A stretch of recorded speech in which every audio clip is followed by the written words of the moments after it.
He's got a thought on the NBA draft. He's got a thought on the first overall pick. Yes, he does. Which I did not expect to see coming this morning. Nick Whalen on the NBA. Jonathan Davis will join us to talk hockey. Is he in studio or on table with us? Do we know? I don't think so. Okay, all right. Adam Burke. Now, that's a get right there. We'll talk baseball. We'll update the Guardians with him as I steal the Guardians for one more month. We'll do all that. We will also have Steve Fezzik will be on the show tomorrow, but Steve Fezzik has made all of his Week 1 NFL plays. We will share those with you. All of them? He's stopping after today? No, he's not stopping. I don't think he was aware that DraftKings put out week after week of NFL lines. So I think he was just locked into Week 1. This is a little bit what we were talking about yesterday, though. Just the order some of us have all gotten used to, right? The schedule of when things are get posted, odds-wise, when these releases happen. Yeah. We all kind of have to reset our processes. Well, so here's the deal on schedule release. Again, I always refer to NFL Draft Day as Christmas for adults. This is kind of like, I don't know, what's the holiday equivalent? President's Day schedule release.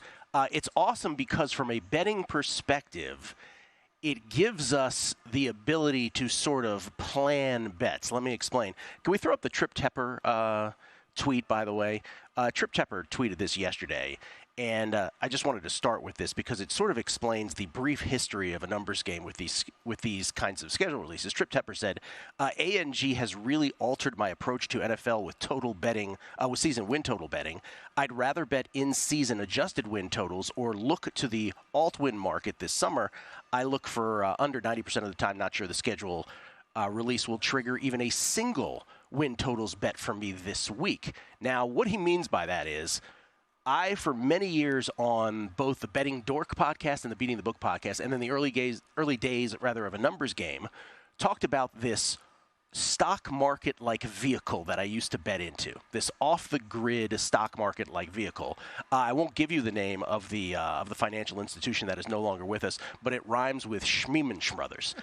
And they used to do... I was going to say, pretty sure you've said it multiple times on air before, but okay. And they used to do something over there that was very back of the office, that was not legal, but it was the most heavily participated in betting vehicle you could possibly imagine nationwide on this.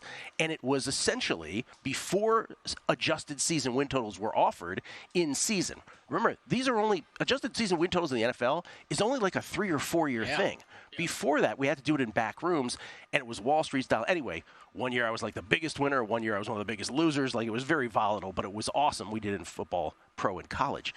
And then you'll remember, Kelly, that remember primetime action when we did it, books didn't really get how to price it when they first started it 3-4 years ago. So you'll remember there was a Broncos win week 1 of an NFL season. So they had a whole pre-flop season win total for months before the season. They then won a week 1 game that they were favored in, and DraftKings adjusted their season win total by 3 full games. And I was like, you got to bet under on this. This is not how this is supposed to work with pricing. Is that 2 years ago? It's like 3 years ago. I mean, I remember it like it was yesterday. We bet it. We all bet, and we cashed it easily. So this is the deal with these. So it's fun to talk about, but the reason we talk about it is to then sort of plan where we might bet. So you did a great job with these, Kelly. So before the release came yesterday, we already knew the opponents of each team. And so we already knew, based on season win totals, who had the toughest group of who had the toughest schedules, who had the easiest schedules, before we knew the sequencing. Let's do the easiest first.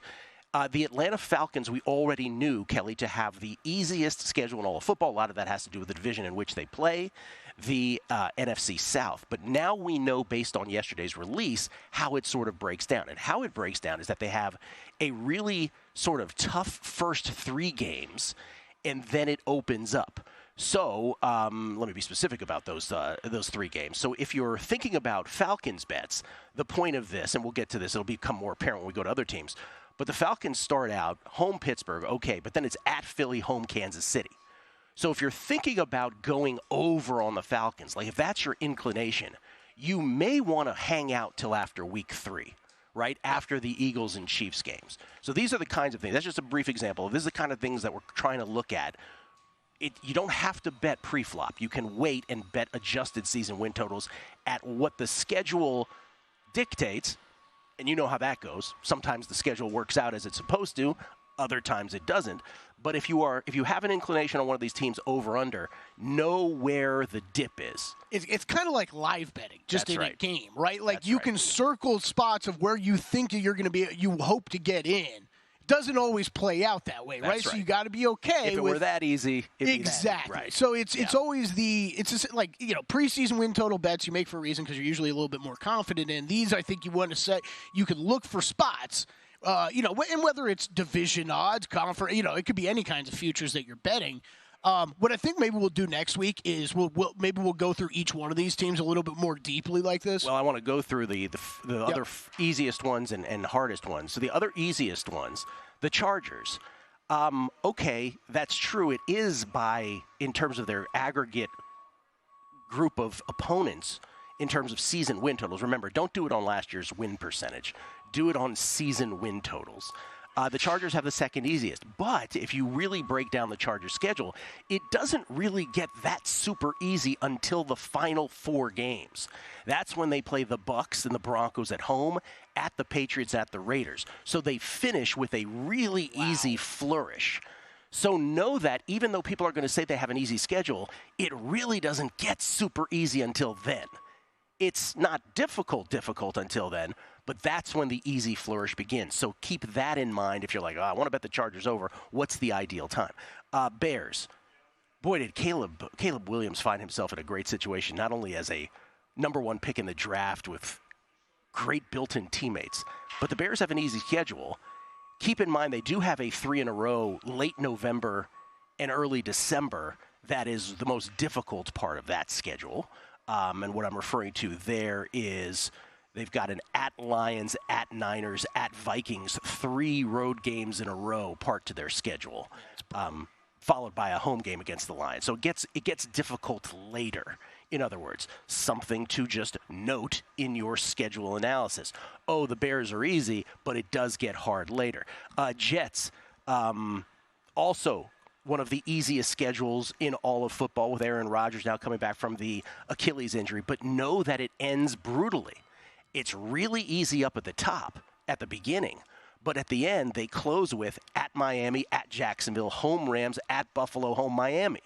Oh my gosh, that's got in-season under win total written all over it for me. You see the exercise we're performing here, so that's the thing. Like, note that the ideal time perhaps to go under on the Jets, injuries aside, because that could throw off all of these, right? God forbid Aaron Rodgers goes down again or something like that. Especially week 5. They're doing the week 5 and they're not taking a bye week, going right back to play week 6. That's right. I'm in, Gill. London, week 5, and they've elected to continue to play the following week. The other 5th easiest schedule belongs to the New Orleans Saints. Again, a lot of that has to do with the division in which they play. But note that theirs starts hard. Week 2, after a week 1 game.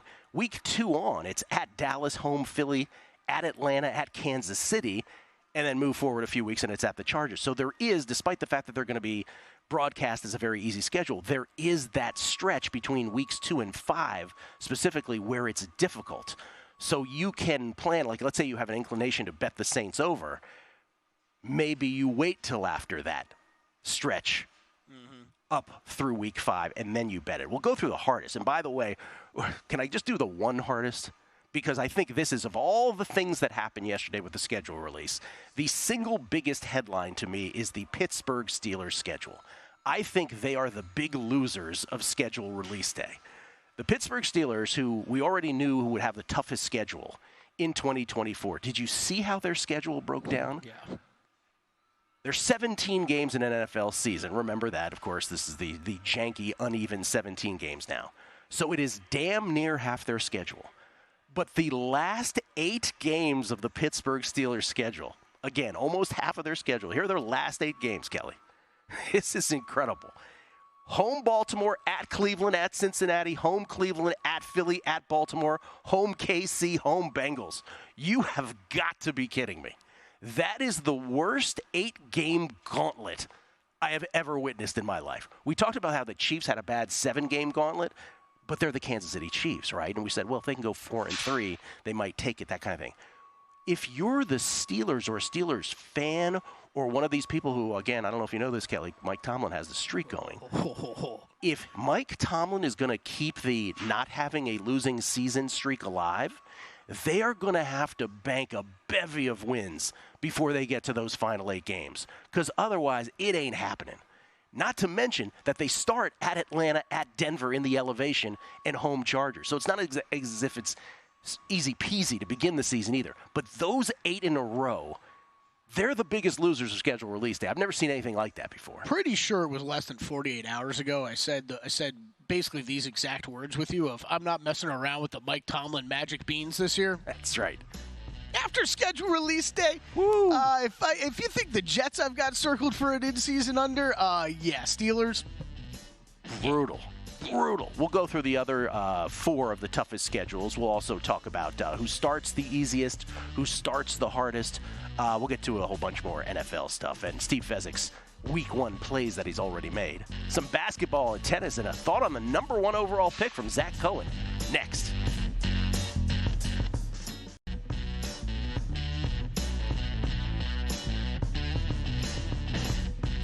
A numbers game on VSiN, the sports betting network. For a limited time only, we're offering our annual subscription at an unbeatable price. Normally priced at $240. You can now grab your subscription for just $199.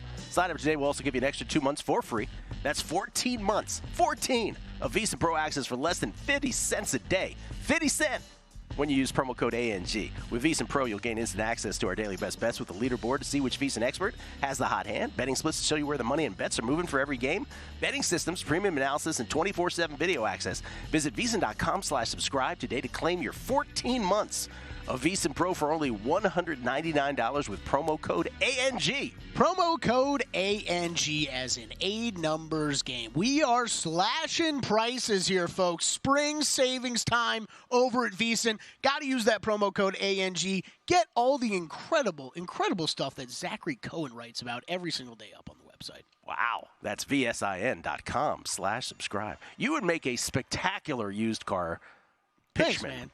Well, I mean, you know the only job I'm leaving this place for, right? Maitre d' at a restaurant? Oh, no, it's as soon as my man Phil Steele steps aside over at Flexio. Over at Flexio. Coming for his job. He just doesn't know it yet. His name is Phil Steele? No, that's Phil Steele's the college football guy. What do you do, Phil Steele? What's that guy's name? Flexio. Yeah, Flexio. You'd be great at it.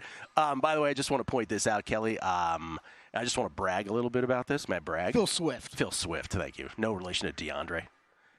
Or Taylor, as far as we know.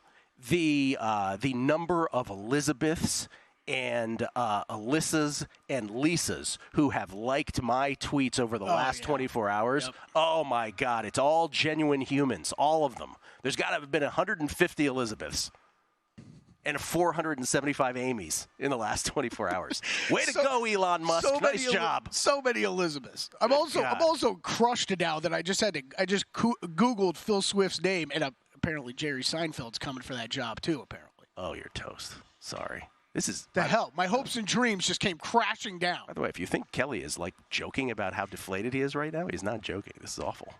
Wow. Because he'll get it over you. Yeah. I am cheaper. I promise you I'm cheaper. Zach Cohen joins us, everybody. He is a VSiN senior writer. You can follow him at one of the great Twitter handles there is, Betting on X. And he comes to us now, VSiN senior editor and writer, I should point out. Betting on X, he comes to us courtesy of the Progressive Guest Line. Zach, how you doing, man? Doing well. How about you guys? Doing very well, man. I hope your clay season has been better than mine. Mine has been kind of meh, giving back some units. How about yours? Yeah, overall, clay season's been really good, but I've had a tougher roam than I did in Madrid and Monte Carlo. I have one play today. I am on Danielle freaking Collins, plus 133. You can get her better, a few cents better than that right now, going up against Arena Sabalenka a little later on. You, sir, do you have any tennis today? I was on the wrong side of that Hubie match, which was just, an out-of-body experience watching Hubie in a break fest like that. He went up a break in that third set and just couldn't get his first serves in, so that was a tough loss. I am on a parlay a little bit later with Stefanos Tsitsipas money line with Collins plus 4.5. I wanted a little bit of action on both matches, but wasn't willing to lay the games with Tsitsipas or take the 2.5 with Collins. I needed a little bit more than that. But if I like something in that match, I do think that Collins is the right call. I just think the way she played against Azarenka, moving her all around the court and just really bullying her just right from the center of the court was really impressive. I think these slower conditions will also, play into her favor a little bit more than they did in Madrid. Yeah, and she is ornery. You ever watch a Danielle Collins match, by the way, Kelly? Mm-hmm. Feisty. If you're against her, you hate her, right? She's just so funny. But if you're on her, oh my God, you love back. Retiring? She's retiring. She says she's retiring. It's her greatest year ever.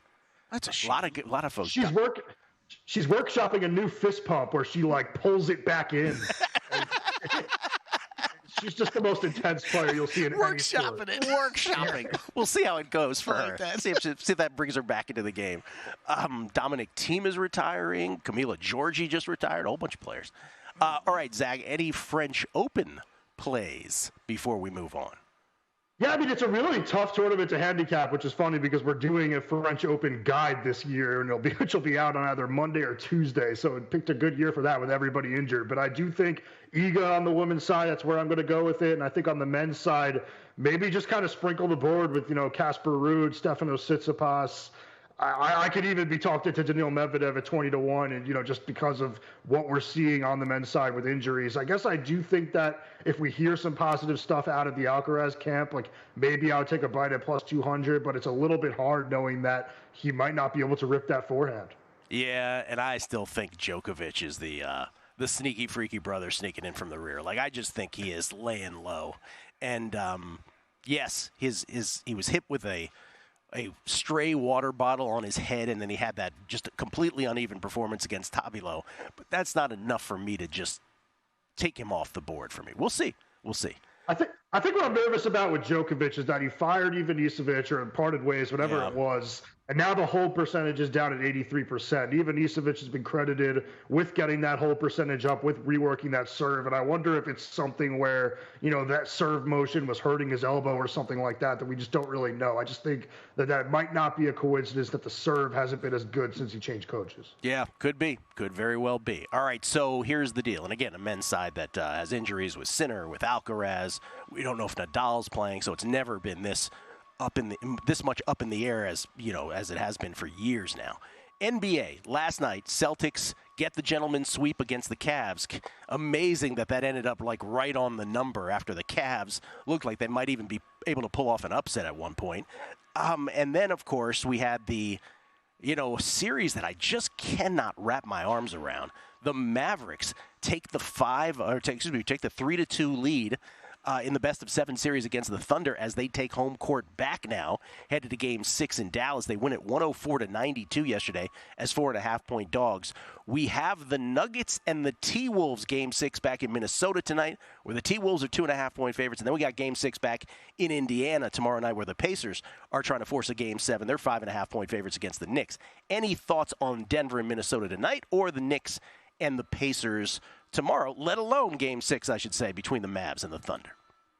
Well, I will just say I was Mavs before the series. Thought they were going to win the series when they took one of those games on the road. Then I kind of changed my mind after I saw what we saw in Game 4. But now I really regret it because I just don't think that Oklahoma City is capable of scoring on this Dallas team. So I do think the Mavericks will get it done in Game 6 now. But I have been flip-flopping on that series. Can't get a read on it either. But I do think tonight it's really tempting to take the Nuggets at plus money, almost too tempting.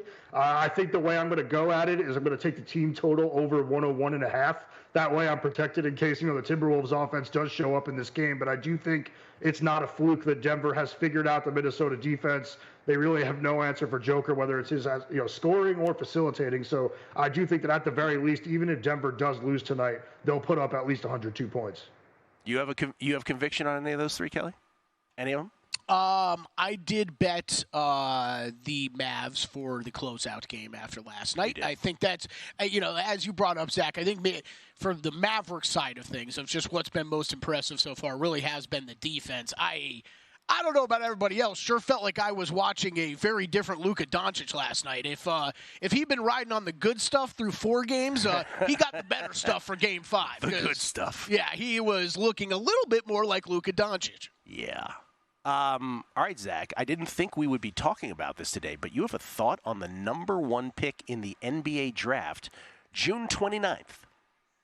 Yeah, I wish it was a really strong thought. I mean, I do think that Alex Sarr, being the favorite to go number 1, is probably right. He's right about minus 220 right now. But I do think that Donovan Clingan at 14-1 is something that should be considered. And it kind of depends on how much say you think that Quinn Snyder has within the Hawks organization. But, I know that we're seeing a lot of slander for Rudy Gobert, but I do think that Clingan can come in and make a Rudy Gobert-like impact relatively quickly. I think he's probably one of the best interior defenders in this draft. I just think right away he could come in and kind of anchor a Hawks defense that has been miserable with Trae Young at point guard. And if they do keep Trae Young around, I think they really need to strongly consider bringing Clingan in. I think that this is obviously, a time where we're not seeing traditional centers going number 1 anymore. You have to have kind of that inside-out ability on offense. But I do think that in a draft that is viewed as really weak, getting a guy with all defensive potential at number 1 might be something that they could consider, especially, for a coach that coached the Jazz, coached a team that had Donovan Mitchell and Rudy Gobert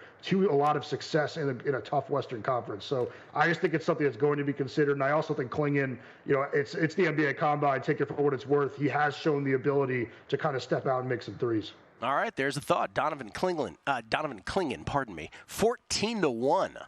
The third shortest shot, if you will, behind the two Frenchmen, Alexander Sarr and Zachary Rissachet, who are both close to, well, I should say Sarr is the favorite now, minus 210. He's taking some money. Rissachet is at plus 210. But Clingan, 14-1. I misspoke. I said June 29th. It's actually June 27th. How dare you? For the NBA draft. Pardon me. For people that are, probably unaware, Zach does, one of the guys who does a lot of the international scouting work throughout the offseason and during the season. So a man who knows a thing or two about this. Who's the best international player of the bunch, Zach, in your opinion?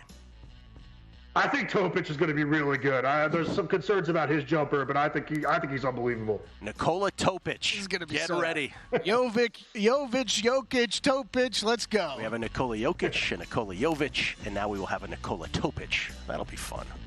Zach, thank you. Appreciate it. Good luck today, man. Thanks, guys. We'll come back. We'll update the PGA where Xander is doing his thing because, of course, it's the first round. What, he lost?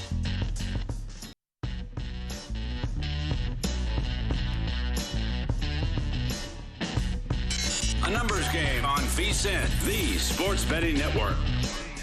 This segment is brought to you by ZYN nicotine pouches. Few things are as rewarding as winning the big game, but rewards from America's #1 nicotine pouch comes close. ZYN nicotine pouches are smoke-free, spit-free, hassle-free, and can be enjoyed anywhere, anytime. Plus, every can earns you points towards 70-plus premium rewards items. Find your ZYN at your local convenience store or online at zyn.com. That's ZYN.com. Warning, this product contains nicotine. Nicotine is an addictive chemical.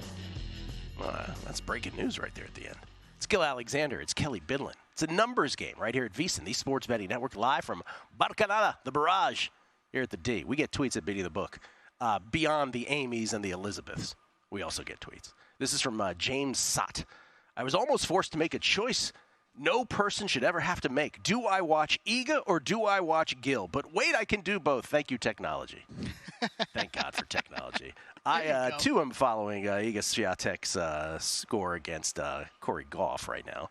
And Coco is up a break in the first set there in Italy, in Rome. This is from Just to Follow VSiN.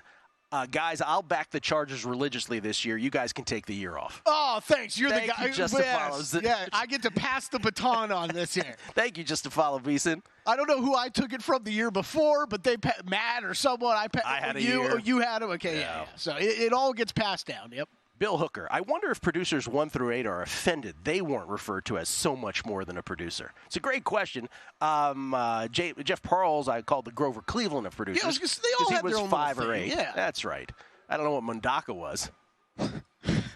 Yeah. Jeffrey did have that special distinction, though. He was the Grover Cleveland of producers. That's right. Oh, there were so many. Everybody had their tagline. Yeah. Jason Kahn, I'm not sure what his was either. Somebody had something. Nevada Azer. Hey, Gil, regarding AL Cy Young, wondering what your thoughts are. The current odds on Skubal, the leader, he's never thrown more than 150 innings. Could we see a stud closer like Mason Miller or Clay Holmes snag the award? Thoughts? This comes up every once in a while. Mason Miller, of course, of the Athletics. I talked about when he was first facing the Yankees this year, and he was just mowing down Aaron Judge at 102. He's like, here's 102 in your face. See if you can hit it, Aaron Judge. and I'm telling you, the Yankees looked at him like, who are you and how quickly can we acquire you? But the answer to your question, Nevada Azer, is very simple. There's only been 10 relievers to have won a Cy Young Award, American League or National League. 10 in history. And keep in mind, those are 2 every year, so 10 is not that much in the aggregate. And the last relief pitchers to have won the the Cy Young, Eric. Yeah, who won that? The last reliever to win the Heisman. You may not know about this. Eric Gagne, 2003 with the Dodgers, famously. Eck won it with the Athletics in 1992, and then I think we had Mark Davis in 89 with the Padres, Steve Bedrosian in 87 with the Phillies, Willie Hernandez before that in 84. 84 we actually had. We had Hernandez with the Raleigh Fingers in 81. You get the idea. It doesn't happen that often, and it hasn't happened since Gagne, a juiced-up Gagne, won in 2003. So the answer to your question is I wouldn't bet it. It makes for a great conversation. We talk about it year after year. Remember, it was a Zach Britton year. We talked about it as well. But you don't get any extra dollars for the hero points of being the guy to hit it when it finally does. Yeah. And I'm not saying that, with snark. I'm just saying it's just kind of how it is. Right. So I wouldn't bet it. I mean, it's how many awards do we talk about, right? Where it's the best that we can do sometimes is lay out what the track record's been of how voters have looked in the past, right? And at the end of the day, you're betting on what other voters think, and not what actually gets decided on a field. It's hard enough. Let's put it this way, Nevada Azer. It's hard enough to win on these awards when we're right about who we're voting on, and it still doesn't win. That's kind of why I'm bringing it up. Yeah. Can I quick sidebar, real quick? Maybe this is a news story that everybody knows about, but if you know me at all, I just things go over my head like crazy. No. Have you caught this portal thing they set up in New York City between New York City and Dublin? It's like a video portal, so you could see I don't know where they put it in New York City, but it'd be a group of people in New York City. You can see into Dublin on the other side, and it's videos set up somehow, and it's just a big portal where you can see the other side. Okay.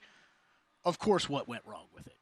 Everybody ended up screwing around with it, was flashing the other side and everything like that. Apparently, they shut it down after it lasted a week. What do you mean a portal, though? It's a video portal. So, you could walk up to it, and I can see, people in Dublin on the other side watching me in New York City. Okay. So, of course, everybody just ended up screwing around with each other, and they had to shut the whole thing down. How's that different than cameras being set up? I mean, that's what it's just. It's just a ring of cameras, basically. I'm Interesting. assuming. I don't know. Oh, it's a little update on they the call it a portal. Dublin portal. Yeah. There's a bunch of things that I mean to talk to you about on air, and then I inevitably forget. That's I've meant to bring this up 3 times. Here are 2 random things. Yeah. One, do you have a thought on Grant Hill as a color commentator? Yeah, he's very okay. That's exactly my point. Grant Hill, who, by the way, we should all be so lucky to be Grant Hill. Super successful parents. He himself, one of the great basketball players of his generation before he got hurt. As good looking as can be. Mm-hmm. Just every beautiful wife and family. He's got everything going for him. I met him once in person. He was a great guy. Nicest human being on earth. I hate to say anything bad about Grant Hill, but he says nothing. It's like he wants to say words. It's on a word count, and he says nothing during these games. The other thing is the Patrick Beverley thing. Remember, you and I talked about this off air. So after the Bucks get eliminated by the Pacers, he throws the ball at the woman. They give the ball back to him, and he throws it again. Yep. Remember what you asked me off air? You go, how long do you think he'll be suspended for? Do you remember what my answer was? I don't know. I said half a season. Yep. You know how many games he got suspended 4? for? 4 games. How many times on this show have I said Adam Silver just wants to be friends with the players? Okay, so this is a. I don't know anything. I wonder though. As soon as I saw that come down, my automatic guess, is that there was a conversation between Beverly and the front office, with the league office, and it was like, "Hey, are you really planning on playing too much longer?" I think if he was like, "Oh yeah, I'm coming back for sure," gonna enter training camp, gonna be playing a full year next year, I think they would have suspended. Oh, so you don't think he's playing? I don't think. I think he's gonna hang up after this. I'm not sure that's the point, but I understand what you're saying. Yeah, right. Yeah. PGA at Valhalla in Louisville, Xander Schauffele, because of course he's leading. You know why? Because it's Thursday. Xander Schauffele, who, by the way, I shouldn't say that because he's had 54-hole leads of late. He's 4 under through 8. He's got a 2-shot lead. 2-shot lead? No, or 1-shot lead. My leaderboard is a bit. Mine just jumped too. Actually, I think it's a 1-shot lead over Doug Gim, Jordan Spieth, Tony Finau, and Dean Burmeister. That's correct. Dean Burmeister from South Africa. One stroke lead over Gim, Spieth, Finau, and Burmeister, as you said, and a 2-stroke lead over Luke Donald, Lucas Herbert, Ryan Fox, a whole bunch of names, including Rory McIlroy and Hideki Matsuyama and Victor Hovland, 2 strokes back amongst the bigger group. So okay, that's Gill, where it is right now. I like seeing Xander at the top, but here's what's going to happen. Keith Mitchell's going to tee off in a couple hours, soar to the top of the leaderboard, hit my 125-1 first-round leader bet, and then he's going to go away probably. Homa and Koepka among those 3 back. Scotty Scheffler has not teed off yet. Now, ask me if I'm already regretting that I don't have a bet on Scheffler, even though he hasn't even teed off yet. The answer is yes. As I was going through my golf stuff yesterday, I was like, make sure to ask Gill if he's bet anything, because I haven't talked to him on or off air about him having a bet yet. I am going to do the thing I do with Scheffler, which is I'm just going to sit here and see how it goes. And if he starts to play great, I immediately jump in because I can't take it anymore. What was that, Masters Friday? Masters Friday. Yeah, that was a great bet. Masters Friday. I bet him aggressively after that. Because you started it like a little over 2-1, right? When he was making that plus charge? 270 or something, yeah. And then there was another tournament where I waited and then bet him as well. And so that's worked out for me. So we can talk all these golf bets, but I'll just do the Scheffler thing here. But that's where it is right now. Oh, I got outright wiggle room this week too. I mean, I'll probably be in that camp with you, my friend. But that's a pretty good leaderboard we just talked about. I mean, Schauffele's up there, Spieth, Finau, McIlroy, Matsuyama, Hovland, Koepka, Homa, all within 3 strokes. And you were saying, we were talking about this also, the Luke Donald, the one Michael Block head-to-head there was Luke Donald minus 172 over Michael Block, and within 2 holes. Within 2 holes, he had a 7. I think it was a 7-stroke lead. I'm pulling it up right now. I think 2 under versus 6 over. I thought 1 under versus 6 over. So 7 strokes. Yeah. I texted Will immediately. I was like, 2 holes in. It's looking pretty good. Again, Never made that bet. I cannot believe that was last year. We'll talk more NFL schedule here. I just want to point out again we talked about the Pittsburgh Steelers earlier, the gauntlet, their last 8 games. Few others, again, that are several other teams that have been listed as the hardest schedules. Patriots start with at Cincinnati, home Seattle, at the Jets, at the Niners, home Miami, home Houston, at Jacksonville, home Jets. Oh, my God. So Patriots, who are not supposed to be good at football to begin with Drake May perhaps the starter. We'll see if it's Jacoby Brissett or Drake May. Your first 8 games are brutality. So maybe there's an opportunity, conversely, to bet the Patriots over after that. But if you're betting an under, bet it quick. Yeah, this was maybe the team I was most eager to see what the win total was set at, because I wanted to go under, but man, is it low. They also close at Buffalo, Chargers, Buffalo. So 2 games against the Bills in 3 weeks at the end. I mean, Steelers, horrible final 8, but the Patriots are just brutalized from the beginning.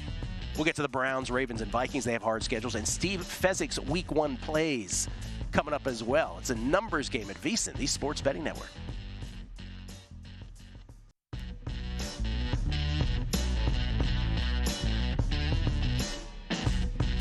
A numbers game on VSiN, the Sports Betting Network. Sound the trumpets. It's horse racing time, so saddle up for action with DK Horse, an official DraftKings affiliate. Right now, new customers who download the DK Horse app can get a 100% deposit bonus up to $250 when you use promo code VSiNHorse. It's all one word, VSiN Horse. Just deposit $25 or more and complete the playthrough requirement. Wager on your favorite horses and watch the races live right in the app. Download the DK Horse app now. Why don't you? It's Gill Alexander. It's Kelly Bidlin. Preakness Stakes on Saturday. Second leg of the Triple Crown. Mystic Dan trying to keep his Triple Crown hopes alive. 8 horse field now? Is it 8 now? Yeah, I think we're down to 8. We're down to 8? Wow. Mystic Dan plus 180. Tuscan Gold 4-1. Just Steel 10-1. Tomorrow on the show, Peter Fornatale will give his Preakness thoughts as well. No Muth. That's the big thing. No Muth. No Muth. And yeah, we're down to 8 horses. You are correct. Especially since I actually won a few bucks on Mystic Dan, I will absolutely be betting Mugatu at 50-1 because I just don't know how, if you've seen Zoolander, you're not betting on Mugatu. Mugatu is the long shot. Yes, he is. 34.5 to 1. Probably can't run. The horse. So again, let's do this because we always talk about this after the fact with horse racing. Like the horse that no one talked about before the Derby won at Mystic Dan. The biggest, I would say, just anecdotally, the horses that we hear most folks talking about are Tuscan Gold and Catching Freedom. Would you agree with that? Tuscan Gold for sure. As always with the Preakness, I'm not hearing nearly as much talk as I heard 2 weeks ago. But yes, those are the two. I would say those are the 2 horses I have heard. And still not a lot of love for Mystic Dan, even though he's a short shot now. Yeah. Well, we'll find out what Fornatale has to say tomorrow. Yeah. I mean, I don't know. I was going to go horse racing guy there for a second, but I don't know what I'm talking about. Really? I just like the way he rode the rail though, Gill. Like we're talking a shorter race now. Like why not Mystic Dan? That's about as good analysis I've heard. That's what. Like why not Mystic Dan? You ever been to the Pimlico? Have you been to the Preakness? I haven't been to any of the Triple Crown races. You're the perfect Preakness person. Yeah. You in the infield just plant a flag, take your land. So I will go at one point because somebody I used to work with, who I will not name, he said I would not make it out of the infield alive. Matt Brown. And I was like, I will take that challenge, sir. Yeah, I will take that challenge. I had some friends who barely made it out of the infield alive back in the day. Just like anybody Bill's Mafia out there tailgating, I will take that challenge. I'm not jumping onto tables or anything. Kelly, what if I told you that Phil Swift had an entire music video for Flex Seal in which he plays every instrument? What if I told you that? I'd say we just watched it during the break. It's a 30 for 30 in the making right there. It's incredible. All right, back to the NFL schedule, and this is going to be throughout the show. We started heavy on this. But again, for those of you who missed the beginning, really what the NFL schedule release is for bettors is we already knew who the opponents were for each of these teams based on their finishing position last year. What we learned yesterday was the sequencing of those opponents. So we've already talked about the 5 easiest schedules. We've talked about a couple of the hardest, including the Steelers, who have the worst 8-game gauntlet to finish their schedule that I have ever seen. Few more that are considered the toughest schedules. The Cleveland Brownies. Browns week 6 through 8 is their week 6 through 8, and then their close are the tough parts. Week 6 through 8, it's at Philly, home Cincy, home Baltimore. Of course, they play in the AFC North, so it's going to be tough. And then they close with at Denver, elevation, at Pittsburgh, division team, KC at Cincy, Miami at Baltimore. So the Browns definitely have a couple spots that you have to navigate. And again, when it comes to your bets, keep those stretches in mind and bet accordingly. Ravens, also an AFC North team, they start difficult at Kansas City, home Vegas, but then it's at Dallas, home Buffalo, at Cincy. They also have a tough stretch week 10 through 13 where they've got Cincy at home, at Pittsburgh, division rival, at the Chargers and Philly. So again, with the Ravens and the Browns, just know where those two parts of their schedules are. And then the other one, considered one of the top 5 hardest, is the Vikings. And Kelly, we don't know if J.J. McCarthy will start from the beginning of the season or not, but weeks 2 through 8, with a bye thrown in there, weeks 2 through 8 are San Francisco at home, Houston at home, at Green Bay. One of those is a international game, by the way. Jets at home, then the bye. Detroit at home, at the Rams. Jets, London. Jets is the London game. Still, San Francisco at home, Houston at home, at Green Bay, Jets in London, bye. Detroit at the Rams. So that's a brutal schedule early for the Minnesota Vikings. The only thing it does, though, isn't that like the obvious, okay, here's where J.J. McCarthy comes in? Yeah, that is a great call also. If you wanted to play it that way, if you were the Vikings brass, if you were Kevin O'Connell and you're like, well, let's let him ease into this, then maybe you do wait till week number 9. But in this day and age, do you wait till week number 9? I don't know that you do. I feel, unfortunately, I actually don't know if the opponent matters as much. It's just, don't we almost always see this during the bye week now? Or after the bye. Yeah, like right after the bye. So I know it's Lions next up, which is not ideal for his first start, but I mean, just looking at that was when I saw their schedule, that was the first thing I thought was, okay, J.J. McCarthy, week 6. Here are some other little scheduling quirks from yesterday. Cowboys, 6 out of their last 9 games are at home. Of course they are. How's that thing swung right when they first opened the stadium? Weren't they terrible at home? And now it's like swung back the other way where they've been pretty good at home the past couple years. 6 out of their last 9 at home. Bills, Browns, Bears, and Vikings, we already highlighted a couple of these, all have 3 in a row on the road at some point. Colts, this is from our buddy Warren Sharp. Remember, Warren Sharp used to come on this show all the time. Warren does a great job with schedules. He was talking about how the Colts' schedule to start the year is brutal, but after that, it's the easiest schedule down the stretch of the season. So the Colts are super easy late. Ooh, I kind of like that. The Bills don't really get to take advantage of their cold weather. All of the dome teams they play after week 1 are all on the road, and they have 0 home games after the beginning of December versus warm weather teams. So they don't really get the advantage of their cold weather advantage. I think Larry and I were talking a little bit before the show about that because he's a big Dolphins fan. It's very tough with some of these teams to I mean, look, I think making the schedules, I'm sure, is very difficult on its own. But then you have to take things into account, right? Like Larry does our graphics here. He's a big Dolphins fan. And you know, like living down in South Florida was always a discussion every year of, okay, Dolphins either kind of get screwed or get lucky of who do they get early in the hot weather or late in the season when they've got to go into snow, right? Like you hope it's kind of balanced and not. Miami had to go to Buffalo late almost like every year of my childhood. Yep. It appeared that way. I mean, look, you're going to be at Cleveland, at New York to close out the season. Yeah. Throw in, at the Packers on Thanksgiving. Jets, we already talked about how one of the easiest schedules. They have the number 1 best net rest edge in the entire NFL. Okay. Key rest edges in all 4 of their late season divisional games, that courtesy of Warren Sharp. From October, this was last year that they had the best net edge. I'm sorry. Last year they had the number 1 best net rest edge. And they had, from October 5th through November 12th, they never left home. Well, they have one of the 5 easiest schedules, as we went through earlier on the show. They also have this weird quirk where they have 6 primetime games in the first 11 weeks of the season, which Warren says has never happened before. Oh, my gosh. Niners Monday night, week 1. Patriots Thursday night, week 3. Monday night against the Bills, week 6. At the Steelers Sunday night, week 7. Texans Thursday night, week 9. And then the Colts Sunday night, week 11. Oof. Aaron Rodgers force-fed to all of them. Yeah, force-fed. Wow, that is incredible. And then the last thing from Warren, he did the 5 easiest and 5 toughest for the first. We talked about it at aggregate for the whole season, but he did the 5 easiest for the first 5 weeks of the season and the 5 toughest. 5 easiest, Jets, which we went through, Niners, Seahawks, Bears, and Dolphins. We went through a bunch of those. And then 5 toughest to start, Tennessee, Kansas City, New England, Jacksonville, and the hardest of all of them, Baltimore, first 5 weeks, which we went through as well.